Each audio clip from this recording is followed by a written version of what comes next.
Ahora sí vamos a tener una palabra de oración para comenzar nuestro estudio. Padre Celestial, una vez más esta tarde imploramos tu ayuda al estudiar estos temas solemnes y tan importantes para este tiempo. Es un asunto de vida o muerte. Necesitamos saber estas cosas para protegernos y también para advertirle a otras personas en cuanto a los peligros que afrontamos y que pronto se intensificarán. Pedimos, Señor, tu compañía esta tarde. Danos claridad de pensamiento. Danos corazones tiernos y abiertos para escuchar tu voz. Gracias, Padre, por la promesa de tu presencia. Reclamamos esa promesa en el precioso nombre de Cristo nuestro Salvador. Amén. Quiero comenzar leyendo 5 citas que van a colocar el marco para lo que vamos a discutir en nuestro tema de esta tarde. La primera cita se encuentra en el libro de Eclesiastés, el capítulo 1 y el versículo 9. Eclesiastés 1 y el versículo 9. Es una cita muy importante. Dice lo siguiente: ¿qué es lo que fue? Lo mismo que será. Ahí tienen ustedes el alfa y la omega. ¿Ve? ¿Qué es lo que fue? El alfa. ¿Qué es lo que será? La omega. Muy bien. ¿Qué es lo que fue? Lo mismo que será. ¿Qué es lo que ha sido hecho? Lo mismo que se hará. Y nada hay nuevo debajo del sol. La segunda cita viene de un filósofo de nombre Santayana.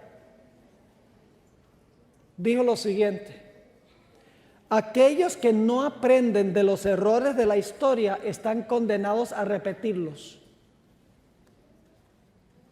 Aquellos que no aprenden de los errores de la historia están condenados a repetirlos. La siguiente cita se encuentra en Proverbios, capítulo 29 y el versículo 18. Un texto muy bien conocido por los adventistas, muy usado. Dice allí el sabio, inspirado por el Espíritu Santo: donde no hay visión, el pueblo se desenfrena. Cuando usa la palabra visión aquí, no la está usando como nosotros debemos ser gente de visión, no está usándolo en ese sentido. La palabra visión es la misma que se usa en Daniel 7 para hablar de la visión que tuvo Daniel de las bestias. Es decir, donde no hay visión profética, el pueblo pierde el control, el pueblo se desenfrena. La siguiente cita está en 1 Timoteo 4 y el versículo 1. Una cita que se ha leído antes durante el transcurso de este temario esta semana. Y dice allí en 1 Timoteo 4:1: pero el Espíritu dice claramente que en los postreros tiempos algunos apostatarán de la fe, escuchando a espíritus engañadores y a doctrinas de demonios. Suena bastante serio, ¿verdad que sí? Apostatarán de la fe, escuchando a espíritus engañadores y a doctrinas de demonios. Tremenda advertencia. La última cita es de la hermana White. Se encuentra en el libro Eventos de los Últimos Días, página 73. Y dice lo siguiente: al ver lo que el Señor ha hecho, me lleno de admiración y de confianza en Cristo como director. No tenemos nada que temer del futuro, al menos que nos olvidemos la manera en que el Señor nos ha conducido y lo que nos ha enseñado en nuestra historia pasada. No podemos olvidar nuestra historia. porque si la olvidamos es a riesgo de ser engañados al final de la historia. Ahora, para comenzar, quiero decir algunas cosas en cuanto a lo que la Biblia dice de Dios. Según la Biblia, Dios es una persona infinita que habita en un lugar específico que se llama cielo. Por eso nosotros oramos: Padre nuestro que estás en los cielos. Es decir, Dios tiene su trono en un lugar específico en el cielo y es una persona. El segundo punto que quiero recalcar en cuanto a Dios es que Dios es trascendente. Es una palabra que no usamos muy a menudo, así que les voy a explicar qué significa. Significa que Dios está por encima de su creación, está fuera de su creación. Dios es distinto que su creación. Podemos distinguir entre Dios y su creación. No son la misma cosa. Cristo nos enseñó a orar: Padre nuestro que estás en el cielo. Esto indica que Dios es una persona porque se le llama Padre. Además de eso, nos dice que Dios habita en un lugar, el cielo. Y en tercer lugar, nos dice que nosotros debemos nuestro origen a Él, porque Él es Padre. Si es Padre, nosotros somos hijos y nosotros no somos lo mismo que Él, nos originamos de Él. Hay un texto en la Biblia que presenta el equilibrio perfecto entre la trascendencia de Dios y la inmanencia de Dios. Trascendencia significa que Dios está fuera y separado de su creación, pero la Biblia también dice que Dios entra en contacto con su creación. No es la creación, pero entra en contacto con la creación. Esta cita está en Isaías 57 y el versículo 15. Isaías 57, 15, donde dice lo siguiente: porque así dijo el alto y sublime, el que habita la eternidad y cuyo nombre es santo. Y luego dice Dios: yo habito en la altura y la santidad. Esa es la trascendencia de Dios. Es santo y está más allá y por encima de su creación.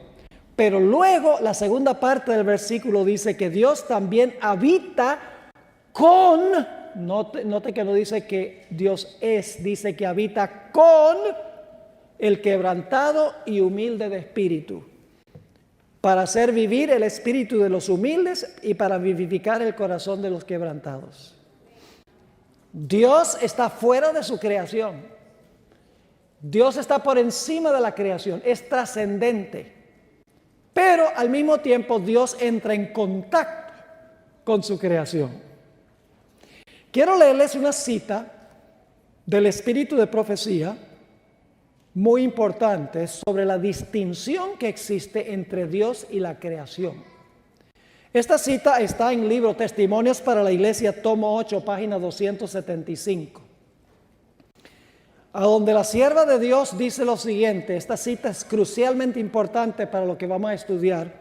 Escribió: la obra de Dios en la naturaleza no es Dios mismo en la naturaleza. Repito, la obra de Dios en la naturaleza no es Dios mismo en la naturaleza. Las cosas de la naturaleza son una expresión del carácter de Dios. Por ellas podemos comprender su amor, su poder y su gloria. Pero no hemos de considerar a la naturaleza como Dios. No debemos considerar que la naturaleza es Dios. Sigue diciendo: la habilidad artística de los seres humanos produce obras muy hermosas, cosas que deleitan el ojo. Y estas cosas nos dan cierta idea del que las diseñó. Cuando vemos una obra de arte, captamos una idea del que diseñó esas obras de arte. Esas obras de arte no son el que las hizo. El que las hizo es uno y lo que hizo es otra cosa. Sigue diciendo la sierva del Señor. La habilidad artística de los seres humanos produce obras muy hermosas, cosas que deleitan el ojo.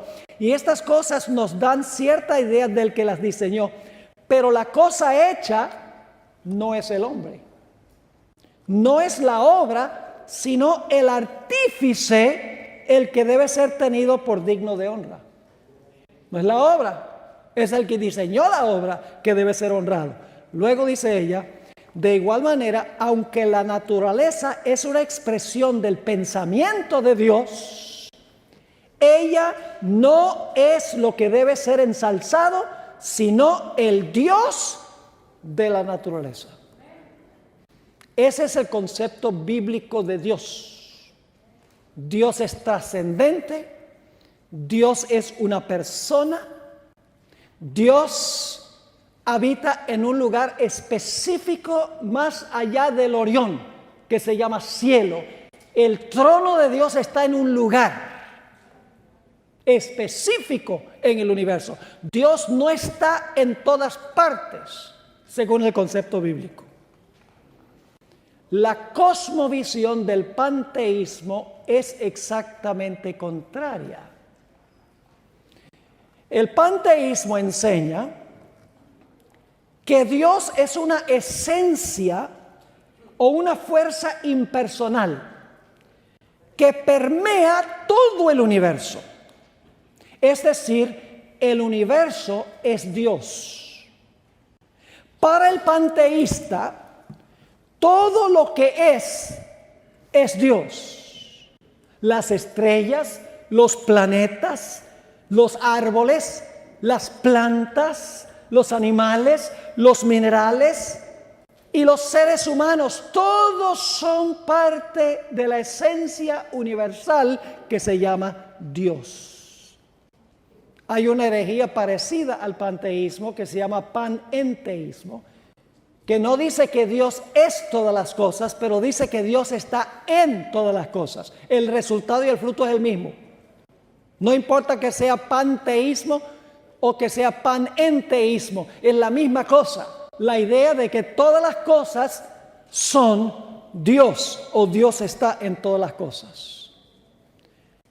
Ahora, generalmente cuando pensamos del panteísmo, pensamos que esta filosofía existe mayormente en las religiones orientales, tales como el hinduismo y el budismo, que son religiones panteístas. Pero vamos a encontrar en nuestro estudio esta tarde, donde voy a trazar la historia del Alfa, que esta idea panteísta o panenteísta procuró penetrar a la Iglesia Adventista del Séptimo Día a fines del siglo XIX y a comienzos del siglo XX. Fue un virus mortal que quería contagiar a la iglesia y a través de este virus Satanás quería acabar con la Iglesia Adventista.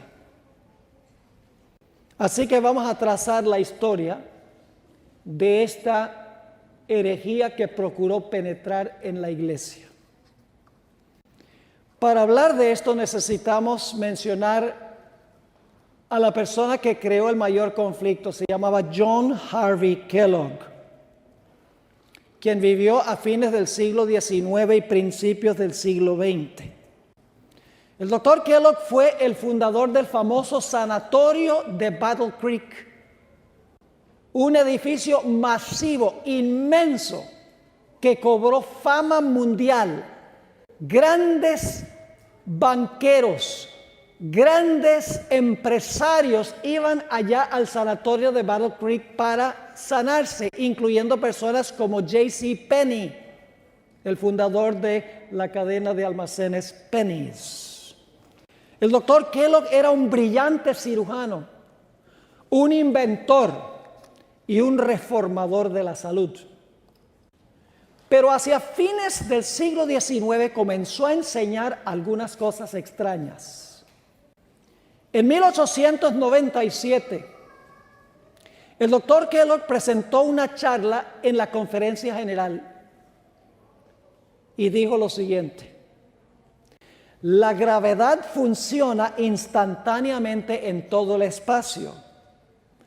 Por esta fuerza misteriosa de la gravedad, todo el universo se mantiene junto con lazos de unidad. Tenemos aquí, dice Kellogg, la evidencia de una presencia universal, una presencia inteligente, una presencia plenamente sabia y omnipotente, una presencia por medio de la cual todo átomo del universo se mantiene unido con todos los demás átomos. Esta fuerza que mantiene a todas las cosas unidas, que está presente en todas partes, que le imparte energía a todo el universo, que actúa instantáneamente a través del espacio infinito, no es sino Dios mismo.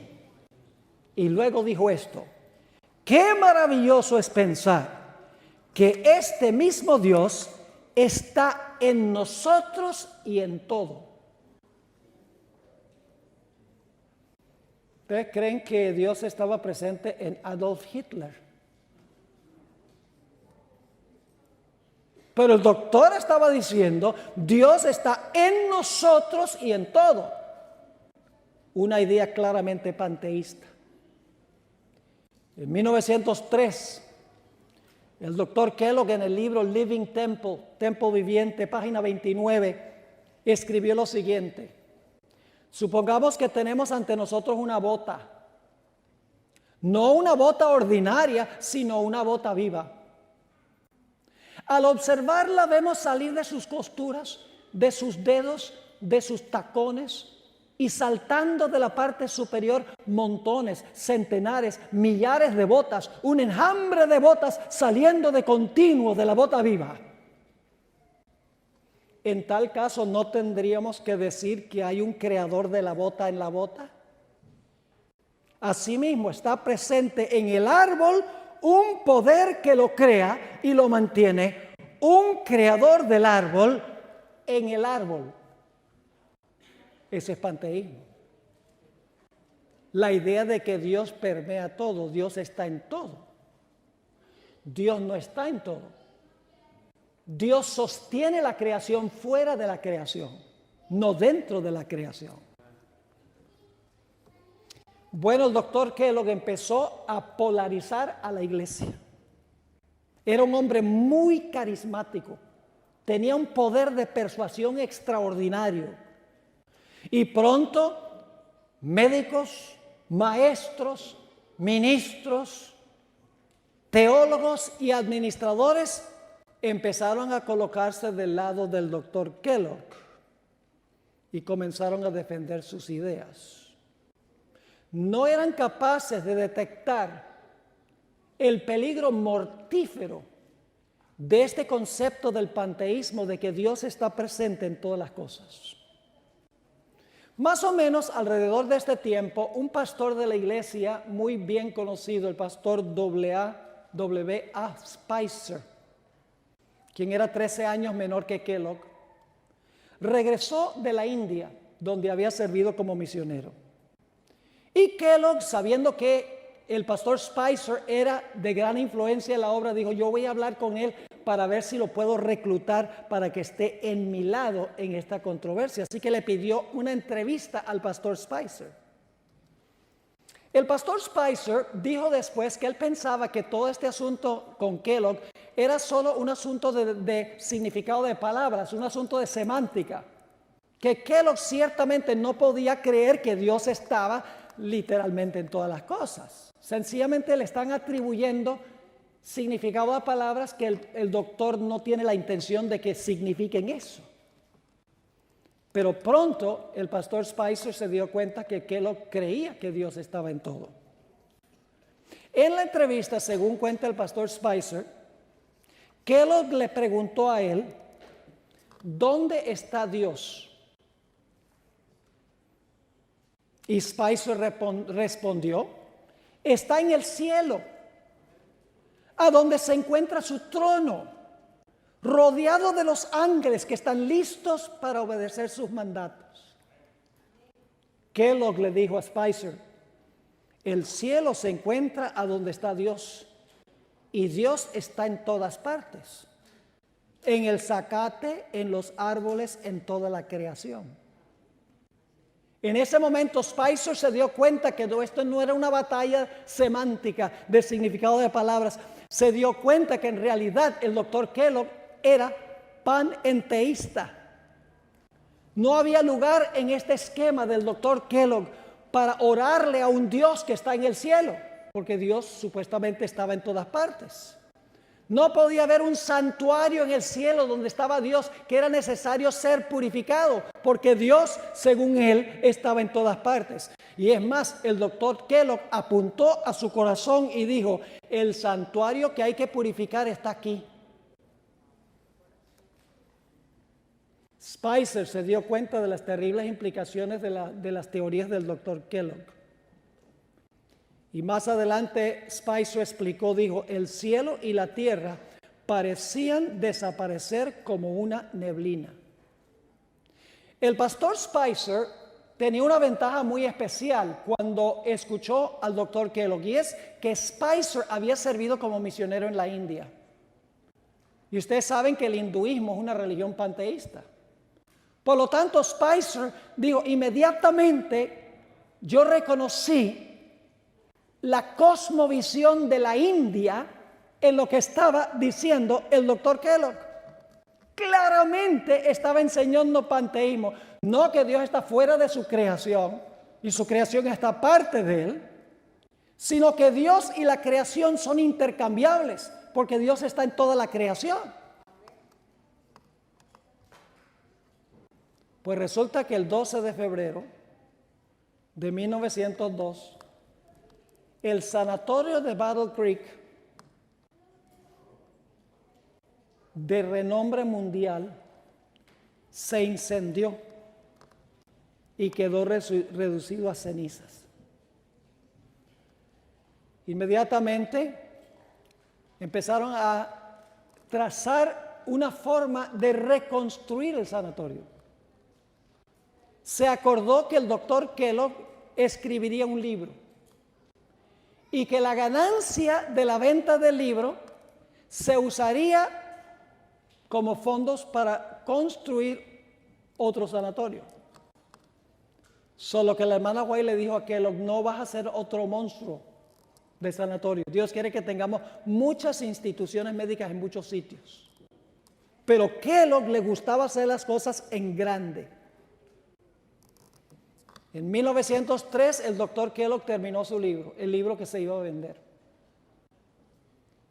Cuando se leyó el libro se descubrieron toda clase de frases repletas de panteísmo, aunque el doctor Kellogg había prometido que no iba a incluir en el libro ninguno de sus conceptos panteístas. Estaba el libro saturado de panteísmo. Por ejemplo, en la página 28 del libro, dicho sea de paso, yo tengo un ejemplar del libro Living Temple, que se publicó en esa época. Dijo Kellogg, Dios es la explicación de la naturaleza, no un Dios fuera de la naturaleza, sino dentro de ella, y que se manifiesta en y por medio de todos los objetos, los movimientos y los variados fenómenos del universo. No un Dios fuera, dice él, de la naturaleza, sino un Dios que está dentro de la naturaleza. En la página 52 del mismo libro, el doctor Kellogg explicó que ciertos fenómenos eran una prueba fisiológica de que existe en el cuerpo un poder superior a la composición material o la sustancia del cuerpo. Un poder en el cuerpo que ejerce una supervisión y control constante por medio del cual se preserva la identidad individual. Y luego escribió, es Dios mismo la presencia divina en el templo. Para apoyar su herejía, el doctor Kellogg citó las palabras de Pablo, donde dice, ¿no sabéis que vuestro cuerpo es templo del Espíritu Santo? Esto llevó a la hermana White a reprender a Kellogg por el mal uso de la Biblia y de sus escritos. Leo de Mensajes Selectos, tomo 1, página 236. Dice la hermana White, muchos vienen a mí pidiéndome que les explique los puntos de vista presentados en el libro Living Temple. Contesto, son inexplicables. Las opiniones expresadas no dan un verdadero conocimiento de Dios. En todo el libro hay pasajes de las Escrituras. Estos textos se presentan de tal manera que el error parece verdad. ¡Wow! Teorías erróneas, ahora escuchen bien, teorías erróneas se presentan de una manera tan agradable que al menos que se tenga cuidado, muchos serán descarriados. Parecía ser agradable las enseñanzas. Imagínense ustedes, qué lindo pensar que Dios está tan cerca de nosotros que Él y nosotros somos intercambiables, lo pone cerquita de nosotros. Pero las repercusiones son mortíferas, como vamos a ver. El doctor también escribió en su libro Living Temple, página 412. Escuchen esto, no olvidemos que la luz solar es la sonrisa bendita de Dios. Me perdonan, pero la luz solar no es la sonrisa bendita de Dios. Es una evidencia de Dios, pero no es la sonrisa de Dios. Siguió escribiendo, no olvidemos que los rayos del sol son la luz, la vida, la gloria y la verdadera Shekinah. La presencia real que debe llenar el templo. Que la brisa refrescante es el aliento del cielo. Un verdadero mensajero de vida que nos viene con salud en sus alas. En 1901 el doctor Kellogg había dicho, y escuchen esto, Dios está en mí y todo lo que yo hago es por el poder de Dios. Todo acto mío es una obra creativa de Dios. Eso escribió el doctor Kellogg.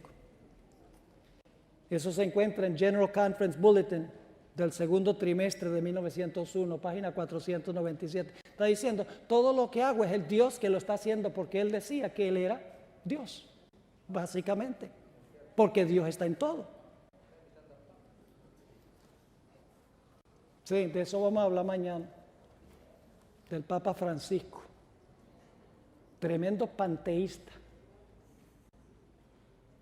y ecuménico, porque imagínense, si todo es Dios, ¿por qué estamos peleando las denominaciones?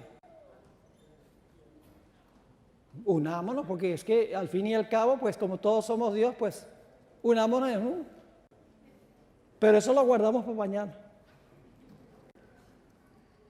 Ahora, en vista de la oposición que había de no publicar el libro, porque se decía, no vamos a publicar este libro que está lleno de panteísmo, aun cuando el doctor prometió que no iba a incluir sus ideas en el libro, el doctor Kellogg decidió apelar a la conferencia general, específicamente al pastor Arturo Daniels, quien era el presidente en ese tiempo. Y el pastor Daniels y la conferencia general rehusaron apoyar la publicación del libro. Así que el doctor, que no se daba fácil por vencido, hizo tanto ruido que finalmente se estableció un comité, un subcomité de la conferencia general para analizar el libro y dar sus sugerencias si se debía publicar o no. Ese comité se componía de 5 personas. Por un acto providencial, mis hermanos y hermanas, a pesar de que el voto fue 3 personas dijeron que sí se debía publicar y 2 dijeron que no se debía publicar, cuando el informe del subcomité fue a la Junta de la Conferencia General, la Junta de la Conferencia General dijo, a pesar de que la mayoría de los 5 dicen que se debe publicar, nosotros aceptamos el informe de la minoría y decimos que no. Y claro, eso enfogonó a Kellogg, lo enojó. lo enfureció y empezó a esparcir sus ideas de que la conferencia general estaba en contra de él. Médicos, maestros, ministros, administradores, teólogos empezaron a colocarse del lado del doctor Kellogg y parecía que se iba a destrozar la iglesia a principios del siglo XX. Ahora, lo interesante es que a pesar de que la conferencia general dijo no se va a publicar el libro, el comité ejecutivo, el doctor Kellogg mandó el libro a nuestra casa publicadora Review and Herald. Y la Review and Herald dijeron, lo vamos a publicar. La propia casa publicadora adventista. La hermana White escribió muchas cosas en cuanto a la casa publicadora en esa época que estaba publicando libros espiritistas y libros con falsa teología. La hermana White advirtió de que iba a suceder algo drástico si seguía nuestra casa publicadora imprimiendo esa clase de libros. Pues resulta, mis hermanos y hermanas, que mandó Kellogg el libro a la Review and Herald y algo sucedió. Cuando estaban las planchas ya listas para imprimir el libro, la casa publicadora se incendió y se volvió cenizas, como el sanatorio. En cuestión de 3 años, se había incendiado lo que se conoce como el Dime Tabernacle, la iglesia más grande adventista del mundo. Y se llamaba Dime Tabernacle porque hicieron una campaña para que la gente diera moneditas de 10 centavos para construirlo. Más de 2,000 miembros se reunían allí y ese edificio se quemó. Y luego se quemó el sanatorio y entonces se quemó la casa publicadora.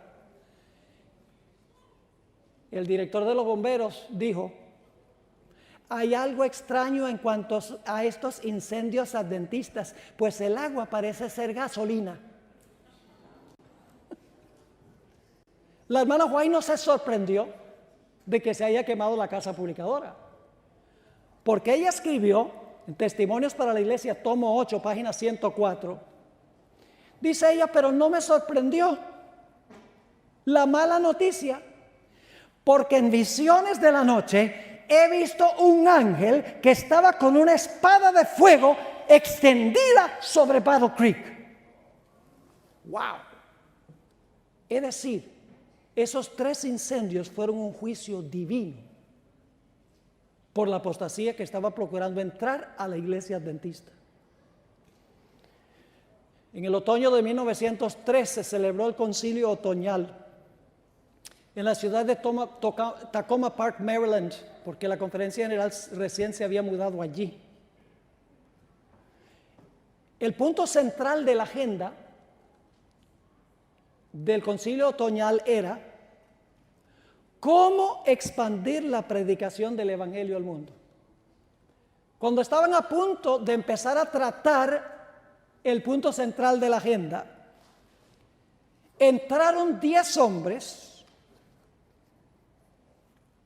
que apoyaban las teorías de Kellogg y empezaron a hacer ruido y dijeron, ustedes han tratado mal al doctor Kellogg, nosotros queremos que ustedes cambien el punto central de la agenda para discutir la forma mala como ustedes han tratado al doctor Kellogg. Así que cambiaron el punto central de la agenda, que era cómo expandir la predicación del evangelio al mundo, y empezaron a discutir el problema del libro de Kellogg. Después de un largo día de combates y de conflictos, ahí en esa reunión del concilio otoñal, el pastor Daniels regresó cabizbajo a su casa esa noche con un amigo de él que apoyaba al doctor Kellogg. Y el amigo le dijo a él, usted está cometiendo el peor error de su vida. Uno de estos días, cuando termine toda esta confusión, usted se despertará y se hallará batido en el polvo, mientras que otro estará dirigiendo la obra. Daniel será el presidente de la conferencia general. Su amigo le está diciendo, a ti te van a batir en el polvo y otro va a estar dirigiendo la obra. El pastor Daniels respondió: no creo su profecía. En todo caso, prefiero quedar batido en el polvo haciendo lo que en mi alma creo ser correcto, que andar con los príncipes haciendo lo que mi conciencia me dice que está mal. Pastor Daniels llegó a su casa desanimado, cabizbajo. Y cuando entró a la casa se sorprendió mucho porque encontró un grupo de personas felices, sonriendo, alegres. Y él cuenta que cómo era posible que esta gente estuviera tan contenta y feliz habiendo pasado lo que sucedió durante ese día en ese comité. Pues la gente estaba contenta porque ese mismo día habían llegado 2 cartas de Ellen G. White desde California, donde vivía la hermana White. Créanme, en ese tiempo no mandaban cartas por American Airlines. Las cartas se demoraban semanas en llegar. Y la hermana White había escrito esas 2 cartas y las había mandado y llegaron ese día preciso. La hermana White las había escrito semanas antes. En el libro, en las cartas, la hermana White advirtió en cuanto a los peligros del libro Living Temple y cómo enfrentarse a esta herejía. En la Review and Herald de octubre 22, 1903, la hermana White le escribió al pastor Daniels: tengo algunas cosas que decirles a nuestros maestros en cuanto al nuevo libro Living Temple. Tengan mucho cuidado cómo sustentan las opiniones de este libro sobre la personalidad de Dios. Según lo que el Señor me ha mostrado, estas opiniones no llevan la aprobación de Dios. Son una trampa que el enemigo ha preparado para estos postreros días. Siguió explicando la hermana White al pastor Daniels: en visiones de la noche se me presentó con claridad este asunto. Esto es en visión, estaba ante una congregación numerosa y hablaba un personaje de autoridad. Está hablando, en otras palabras, un ángel. El que hablaba levantó el libro Living Temple y dijo: en este libro hay muchas declaraciones que se expresan con lenguaje vago e indefinido. Se hacen declaraciones de modo tal que nada es seguro. Y esta no es la única producción de este tipo que se instará al pueblo de Dios que acepte.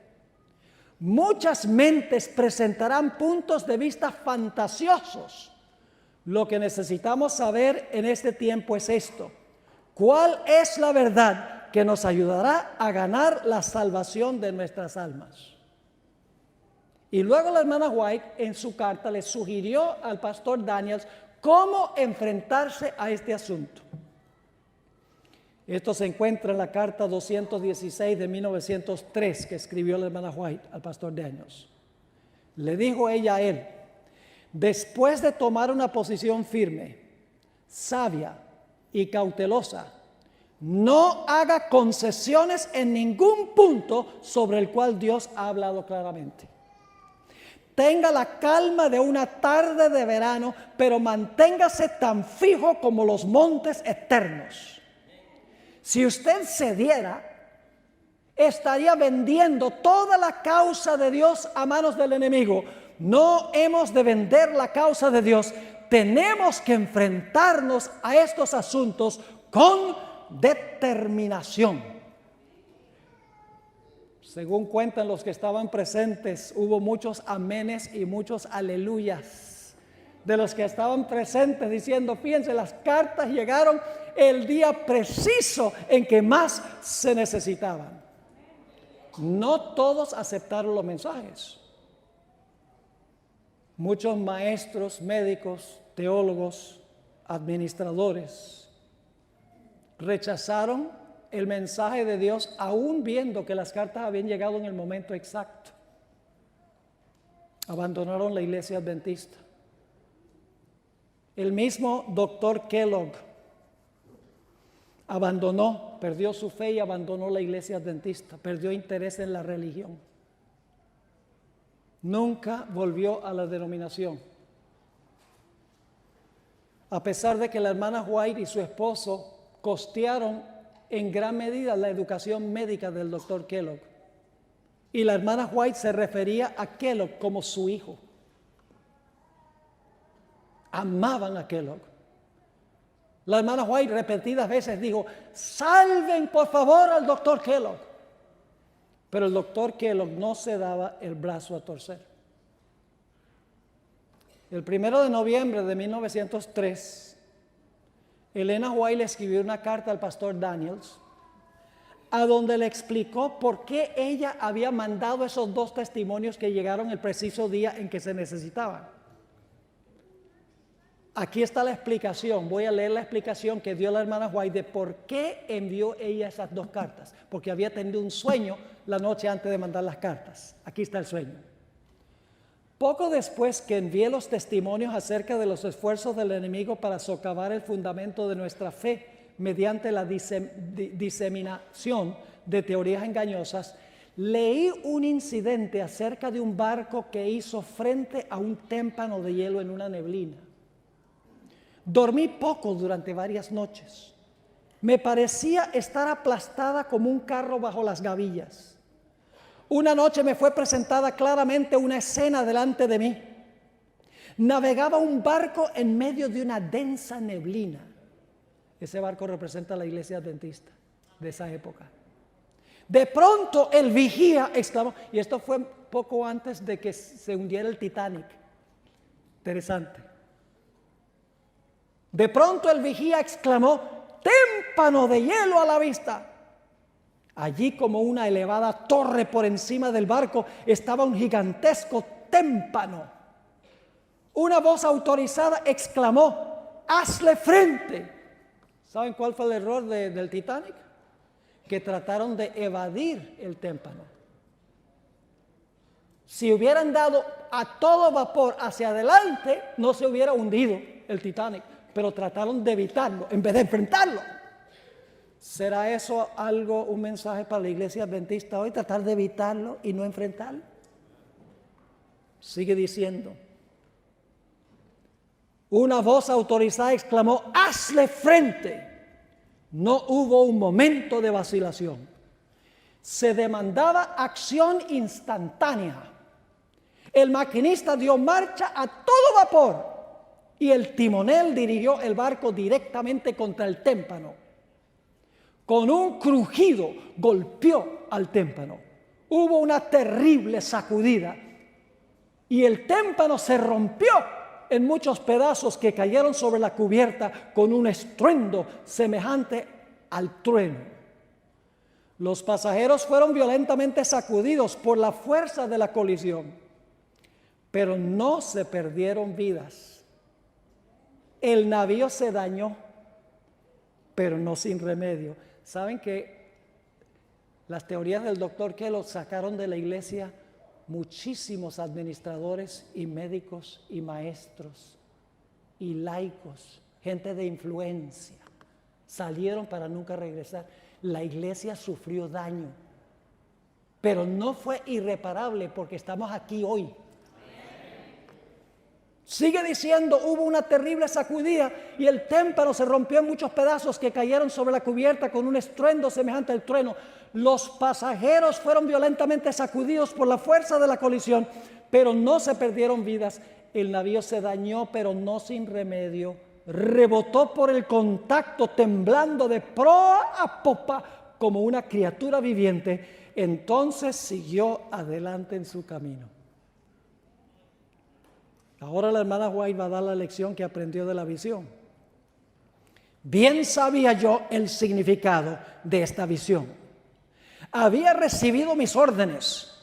Había oído las palabras como una voz de nuestro capitán: hazle frente. Sabía cuál era mi deber y que no había un momento que perder. Había llegado el tiempo de una acción decidida. Sin demora debía obedecer la orden: hazle frente. Esa noche estaba en pie a la 1, escribiendo a toda la velocidad con que mi mano podía correr sobre el papel. Imagínense ustedes, ya Dios sabía lo que iba a pasar. Y la gente no cree en el espíritu de profecía. Sigue escribiendo, durante los pocos días subsiguientes, trabajé desde temprano hasta tarde, preparando para nuestros hermanos las instrucciones que me fueron dadas acerca de los errores que estaban introduciéndose entre nosotros. He estado esperando que hubiera una reforma cabal y que se mantuvieran los principios por los cuales luchamos en los primeros días y que fueron presentados con el poder del Espíritu Santo. Ahora yo quiero preguntarles, ¿qué parte del témpano de hielo es más peligroso, el que se ve o el que no se ve? El que no se ve. Lo que se ve es un pedacito encima del agua, lo peligroso está abajo. Y así es con el panteísmo. A simple vista parece ser muy bonito porque nos acerca a Dios a nosotros. Pero el peligro está abajo donde no se ve, que finalmente destruirá y socavará la fe del pueblo de Dios. Si se llegase a adoptar el panteísmo o alguna variación del panteísmo, como hoy en día se está adoptando en muchas iglesias adventistas por ciertas prácticas que se están realizando.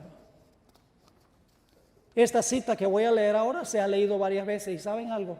Todo lo que está en esta cita se está cumpliendo hoy delante de nosotros en nuestra iglesia. El enemigo de las almas ha procurado introducir la suposición de que había de realizarse una gran reforma entre los adventistas del séptimo día. Escuchen bien, no es una reforma de la vida, es una reforma del mensaje. Esa es la clase de reforma que esta gente quería. No, debemos reformar nuestra vida y ponerla en armonía con la ley. No, esa no es la reforma. La reforma que ellos querían era una reforma de la organización, una reforma del mensaje. ¿Estamos viendo eso hoy en día en la iglesia? Wow. Sigue diciendo, ¿en qué consistiría esa reforma? Y que esa reforma consistiría en renunciar a las doctrinas que están en pie como las columnas de nuestra fe y que había de comenzar un proceso de reorganización. Si se efectuara esta reforma, ¿qué resultaría? Pregunta la hermana White. Sería cambiada nuestra religión. Lo que nos hace adventistas cambiaría. Los que han sostenido la obra durante los últimos 50 años serían considerados como error.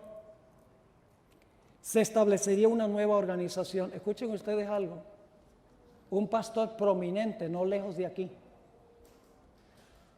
hace una semana, en su iglesia, después del culto, él reunió a los que querían venir para dar un informe de lo que había pasado en el concilio otoñal, porque es miembro del comité ejecutivo de la Conferencia General, que es el concilio otoñal. Y él dijo en esa reunión, hermanos y hermanas, tal vez ha llegado el momento de establecer una nueva denominación por el asunto de la ordenación de la mujer. Se establecería una nueva organización, se escribirían libros de una nueva orientación. Solo tienen que ir a la ABC. Ahí están, entremezclados error y verdad. Se introduciría un sistema de filosofía intelectual, oración contemplativa, vaciar la mente como la filosofía hindú y budista. Eso está pasando. Se introduciría un sistema de filosofía intelectual. Los fundadores de este sistema irían a las ciudades y harían una obra maravillosa. Los que están en este movimiento del One Project dicen, hay que ir a ayudar a los pobres, a los necesitados, y hacen una buena obra. Pero la sierva de Dios dice, por supuesto, se tendría poco en cuenta el sábado. Y también el Dios que lo creó. No, escuchen bien, no se permitiría que nada se interpusiera en el camino del nuevo movimiento. Ustedes saben que yo he estado muy involucrado en el proceso de la discusión sobre la ordenación de la mujer. Por eso he estado al tanto durante las últimas 2 o 3 semanas en cuanto a lo que están diciendo los diferentes grupos sobre este asunto, porque se trató en el concilio otoñal hace una semana más o menos. Y les digo, hermanos y hermanas, los emails que uno lee, por ejemplo en Spectrum, donde la gente opina, son odiosos. Hablando de la necesidad de separarse de la iglesia, de retener los diezmos, de que el pastor Wilson es un dictador, de que es un Hitler.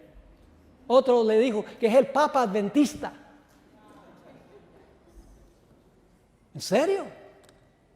Porque no permitirían que nadie se interponga entre los que quieren. Sigue diciendo, los dirigentes enseñarían que la virtud es mejor que el vicio. Pero habiendo puesto de lado a Dios, escuchen, van a decir, la virtud es mejor que el vicio. Pero, habiendo puesto de lado a Dios, resolverían depender del poder humano, que no tiene valor sin Dios. Su fundamento estaría edificado sobre la arena, y la tormenta y la tempestad barrerían la estructura. Si llegasen a establecer otra organización, la organización está condenada desde un principio. Porque esta iglesia es la iglesia remanente de Dios. Esta. ¿Tiene sus problemas? Sí. Tiene muchos en su medio que están en apostasía, que están enseñando doctrinas contrarias a la fe adventista, pero la iglesia es la iglesia del Señor y Él tiene su ojo puesto en esta iglesia. Pero nosotros tenemos que hablar, porque el problema es que los laicos se quedan callados, ven que se introduce en la iglesia toda clase de música, dicen, ay, pero vamos a conservar la paz. Y eso no es paz. Cuando vemos algo que está mal en la iglesia hay que hablar. Y hay que tratar de remediarlo dentro de la iglesia. ¿Saben lo que es interesante? Por mucho tiempo la hermana White rehusó leer algo del libro Living Temple.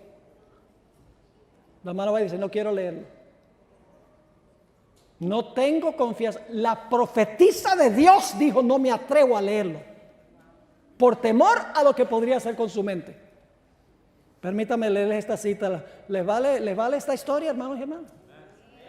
No tenemos nada que temer el futuro.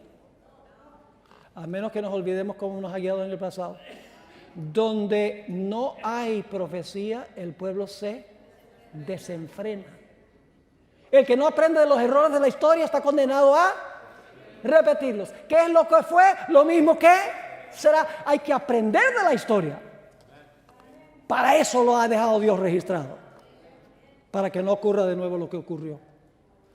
Así escribe la sierva del Señor, Mensajes Selectos, tomo 1, página 237.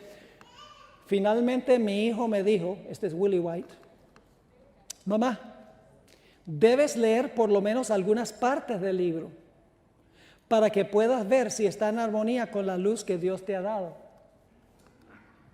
Se sentó a mi lado y juntos leímos el prefacio y la mayor parte del primer capítulo y también párrafos de otros capítulos. A medida que leíamos, reconocí las mismas opiniones contra las cuales se me había ordenado que hablara en forma de advertencia durante los primeros días de mis trabajos públicos. Ya la hermana White se había enfrentado a esto en la teología de la carne santa cuando la iglesia comenzó.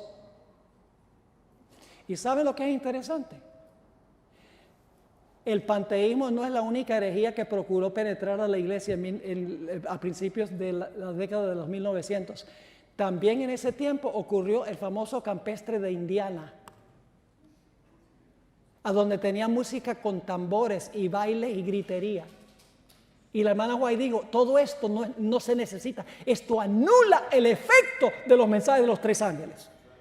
En el mismo tiempo apareció el pastor Ballinger, atacando la doctrina adventista del santuario, todo en un curso de 5 años. ¿Quién estaba actuando? el diablo por destruir a la iglesia adventista, porque él odia a esta iglesia, porque es la última esperanza del mundo. Sigue diciendo la sierva del Señor: a medida que leíamos, reconocí las mismas opiniones contra las cuales se me había ordenado que hablara en forma de advertencia durante los primeros días de mis trabajos públicos.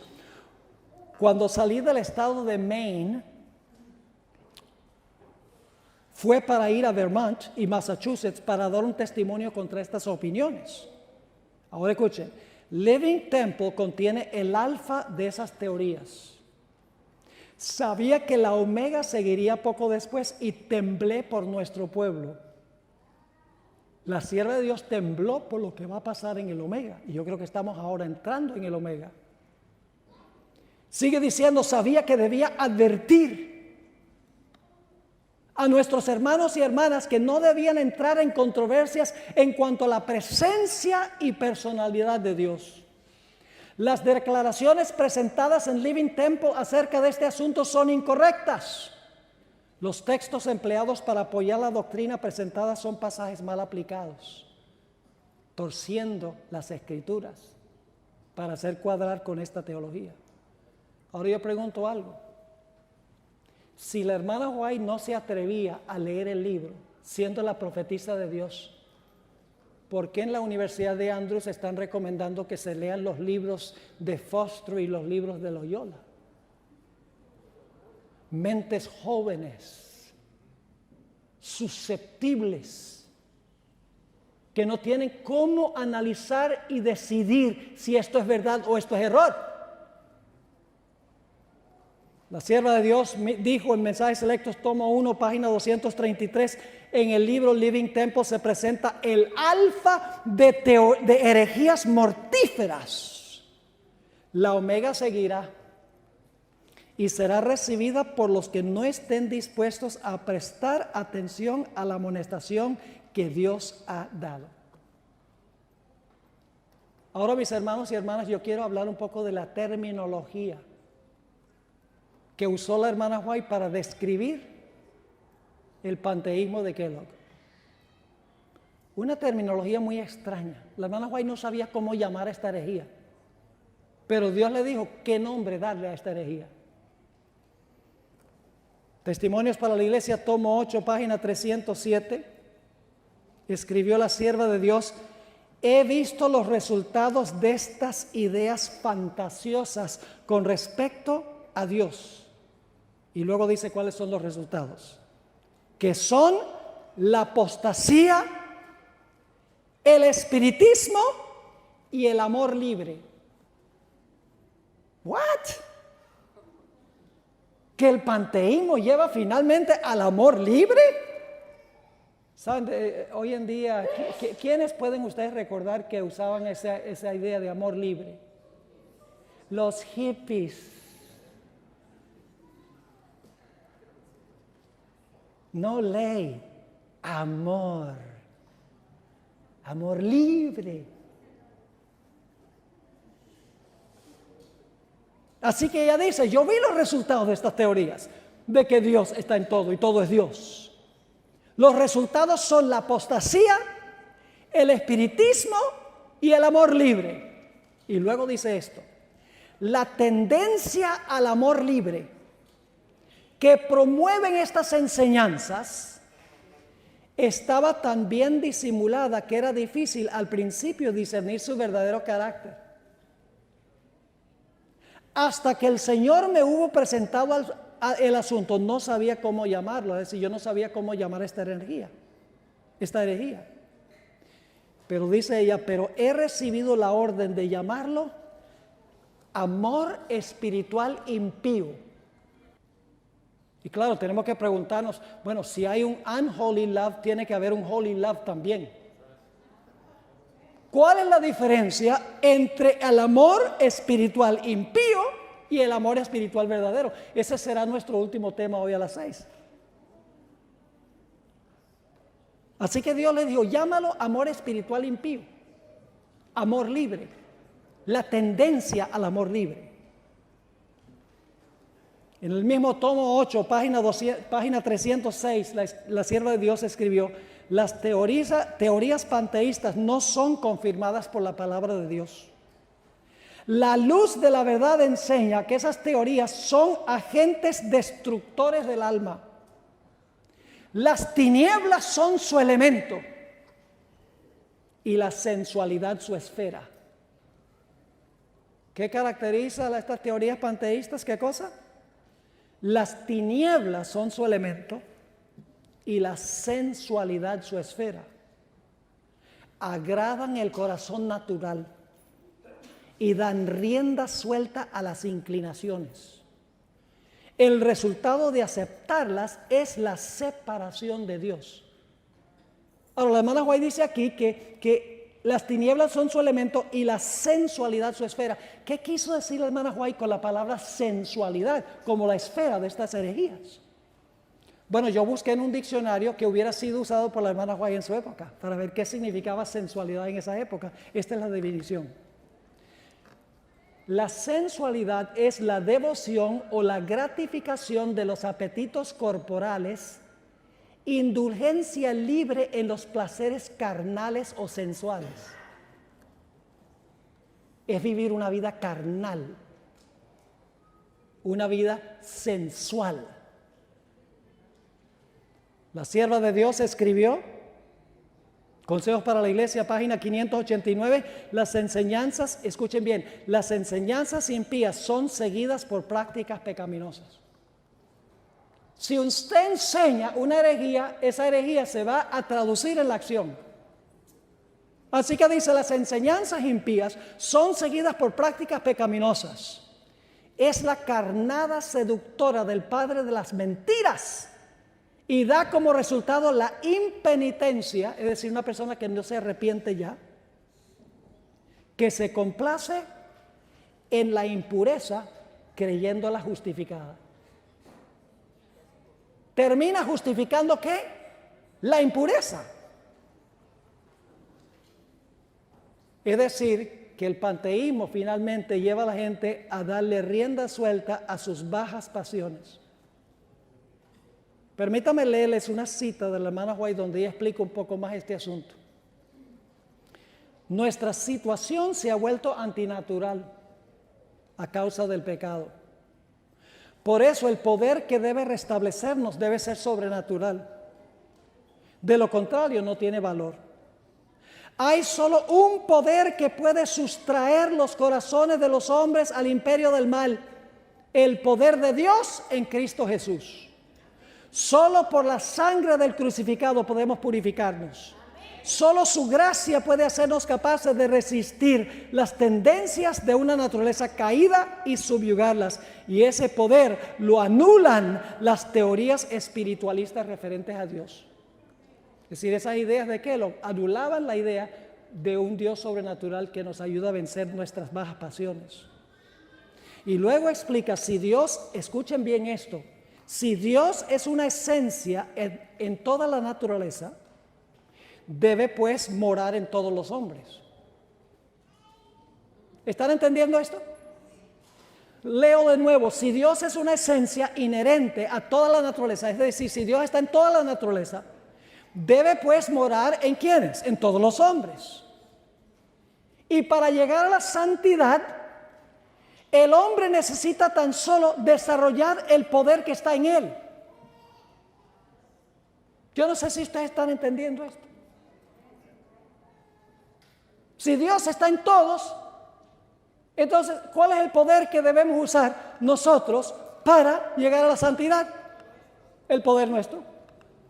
No un poder externo, Cristo, la sangre de Cristo, no. Porque supuestamente si nosotros somos Dios o Dios está en todo y en todos, entonces a nosotros nos incumbe por nuestras fuerzas alcanzar la santidad.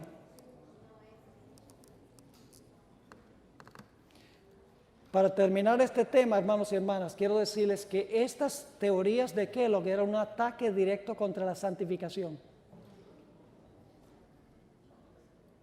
Un ataque frontal contra la santificación.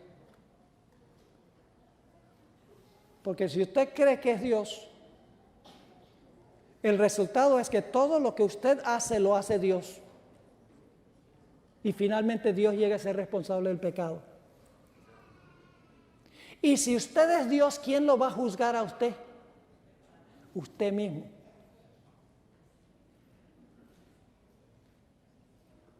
Y si usted desempeña una mala acción que es pecaminosa, ¿quién está cometiendo esa acción pecaminosa? Dios, porque supuestamente usted es Dios. Es un ataque contra el poder de Dios para santificar nuestras vidas y atribuyéndole ese poder al hombre. En 1981, ya para terminar,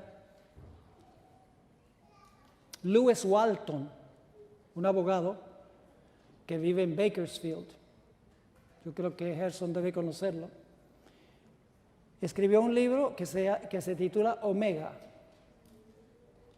publicado por la Review and Herald. Y allí él menciona 9 características del alfa.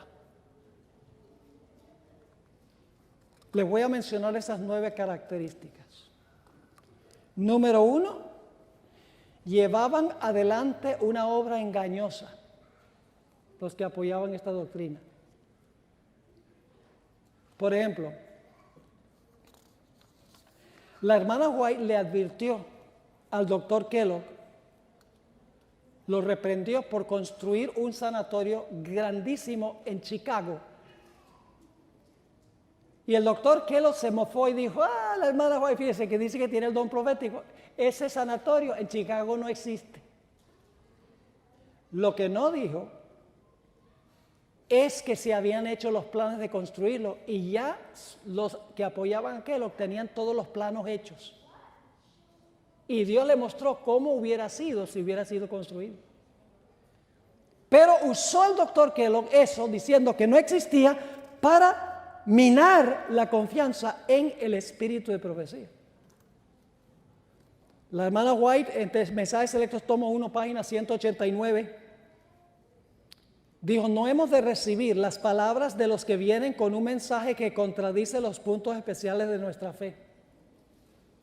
Reúnen un montón de versículos y los amontonan como una prueba en torno de las teorías que afirman. Esto ha sido hecho vez tras vez durante los últimos 50 años. Y al paso que las escrituras son la palabra de Dios y han de ser respetadas, es un gran error la aplicación de ellas si tal aplicación mueve un pilar del fundamento que Dios ha sostenido durante estos 50 años.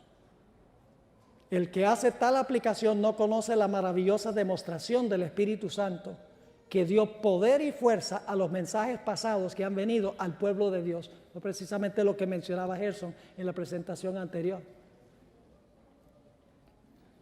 Eso está en Mensajes Selectos, tomo 1, página 189, Testimonios para los Ministros, página 42. Ella advierte en cuanto a esta idea de entremezclar la verdad con el error, usar textos bíblicos mal aplicados para engañar a la gente. Es decir, los del alfa usaban fraudulentamente la Biblia. En esta cita dice, se hallará que los que llevan un mensaje falso no tendrán un alto sentido de honor e integridad. Engañarán al pueblo, mezclarán con su error los testimonios de la hermana White y usarán su nombre para dar influencia a su obra. Seleccionan de los testimonios los pasajes que ellos piensan poder torcer para sostener sus posiciones y los colocan en un marco de falsedad, de tal manera que su error tenga peso y sea aceptado por el pueblo. El doctor Kellogg citaba a la hermana White y decía, la hermana White cree exactamente como yo. Sigue diciendo, interpretan erróneamente y aplican mal lo que Dios ha dado a la iglesia para amonestar, aconsejar, reprobar, consolar y animar a los que constituyen el pueblo remanente de Dios. Los que reciban los testimonios como mensaje de Dios están ayudados y bendecidos por ellos. Pero aquellos que toman ciertas partes simplemente para sostener alguna teoría o idea de su propia factura, para defender su conducta errónea, no serán bendecidos y beneficiados por lo que enseñan. La segunda característica es que los que impartieron el mensaje de Kellogg se caracterizaban por la crítica y causar división. ¿Estamos viendo eso hoy en día? La tercera característica, lanzaron un ataque contra las doctrinas distintivas de la iglesia adventista, especialmente la doctrina del santuario, la ley de Dios y el espíritu de profecía. Característica número 4, atacaron a los dirigentes de la iglesia y la estructura de la iglesia. Eso está pasando hoy en día. Quieren derrocar al pastor Wilson de su puesto. Y ahora yo les comparto algo. Yo no soy dirigente de la obra, yo estoy jubilado. Pero hay ciertas conferencias en Norteamérica, que no voy a mencionar, que me tienen prohibida la entrada. Inoficialmente, porque no se atreven a decirme a mí. Pero los pastores me llaman y dicen, pastor, queremos que venga a nuestra conferencia, a nuestra iglesia. Y yo les digo, ¿usted sabe lo que está diciendo su presidente? Yo no quiero meterlos en problemas. Dice, bueno, déjeme consultar. Y consultan y no me vuelven a llamar. Y algunas son conferencias grandes. Por mi posición sobre la ordenación de la mujer y el One Project. Así está pasando. Yo que soy leal a la iglesia, al mensaje de la iglesia. Dicen, ese no viene para acá. No debe ser así. La credencial ministerial le abre las puertas a todos los lugares del mundo, el que tiene credencial ministerial. A los del Alfa atacaron a los dirigentes y la estructura de la iglesia. Querían ganar el control de la denominación, el doctor Kellogg. Quería tumbar al pastor Daniels. La quinta característica es que hicieron esfuerzos especiales por atraer y reclutar a los jóvenes.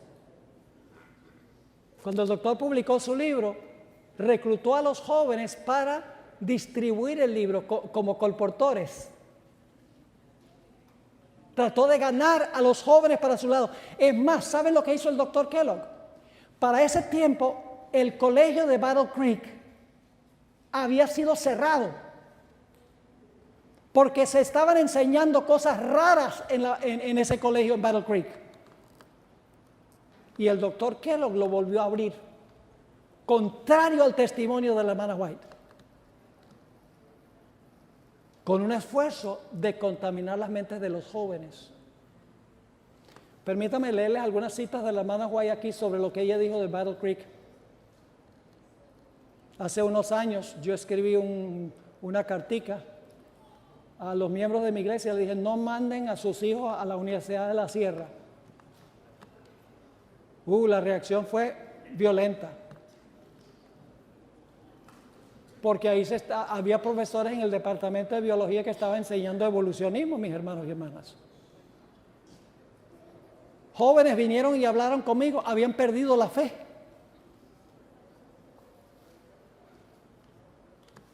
Y mencioné el caso de Battle Creek. Permítame leerles alguna de esas citas. Esto todo se encuentra en un libro que se llama Battle Creek Letters, página 102. Se han animado a los estudiantes y ayudantes del sanatorio que le escriban a sus padres y amigos para contarles las cosas maravillosas que ocurren allí, mientras que el Señor me mostró que estaba ocurriendo lo contrario. Es decir, estaban reclutando a la gente en el sanatorio para escribirle a los padres, esto es maravilloso, papá y mamá. La hermana White dice, el Señor me mostró que es exactamente lo contrario.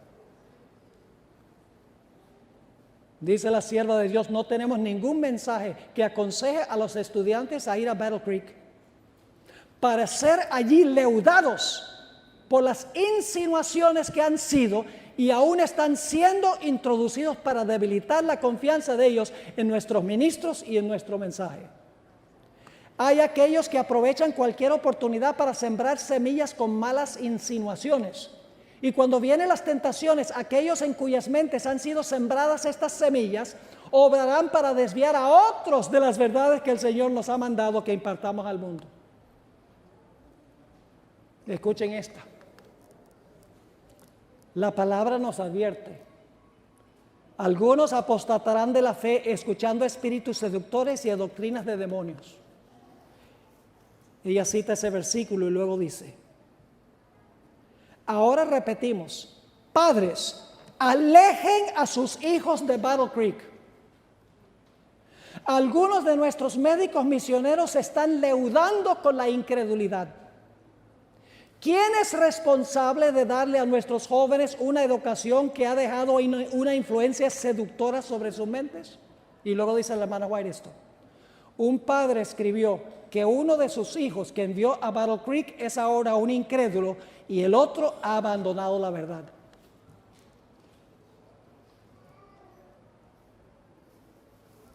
En otra cita dice, me están llegando cartas de diferentes personas. El Señor me ha advertido que le diga a los padres, si sus hijos están en Battle Creek, sáquenlos sin demora. Satanás ha descendido con gran poder para obrar con todo engaño de iniquidad. Está imperando el sentir de que los testimonios de advertencia y reprensión que el Señor ha dado durante los últimos 50 años no son confiables, porque son el producto de la mente humana y no de origen divino. Eso es lo que estaban enseñando en Battle Creek. La característica número 6 fueron ataques contra el espíritu de profecía. Pero al mismo tiempo diciendo que apoyaban a la hermana White. En 1903 la hermana White escribió, una cosa es cierta. Aquellos adventistas del séptimo día que se coloquen bajo el estandarte de Satanás, primero abandonarán su confianza en las advertencias y reproches que contienen los testimonios del Espíritu de Dios.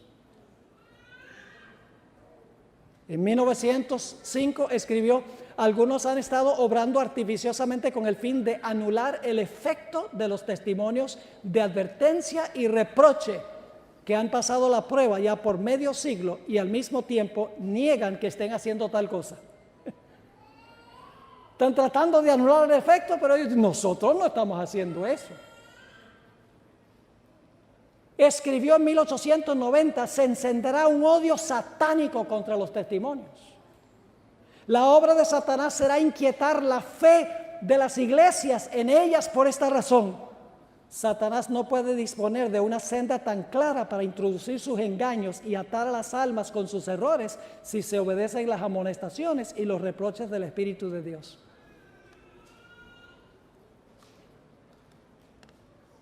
Hay una iglesia en Fresno, donde yo vivo, que cuando se invita a un pastor a predicar allí, antes de que suba a la plataforma le dicen, aquí está prohibido citar algo de Elena White.